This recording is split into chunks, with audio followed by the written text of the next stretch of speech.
நெய் சேர்த்துக்கிறேன். 240 ml கப்பில் 1 கப் மைதா எடுத்திருக்கேன். அதை பேனில் சேர்த்துட்டு நெய்யில் வறுத்து எடுத்துக்கலாம். கிட்டத்தட்ட மீடியம் ஃப்ளேமில் 5 நிமிஷம் ஆகும். நெய்யில் நல்லா வறுக்கும் போது தான் மாவு நல்லா வெந்து பச்சை வாசமும் போகும். நல்ல ஒரு வாசம் வரும்போது அடுப்புலேருந்து எடுத்துடலாம். பேன் சூடாக இருக்கும்போதே அரைச்ச சர்க்கரை பொடியை சேர்த்துடலாம். 1 கப் மைதாவுக்கு 1/4 கப் சர்க்கரையிலேருந்து 1/2 கப் சர்க்கரை வரைக்கும் சேர்க்கலாம்.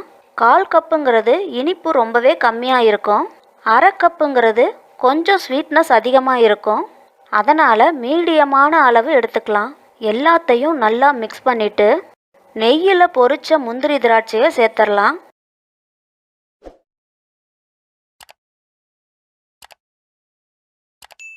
கொஞ்சம் கை பொறுக்கிற சூடு வந்ததும் உருண்டைகளாக பிடிச்சி எடுத்துக்கலாம்.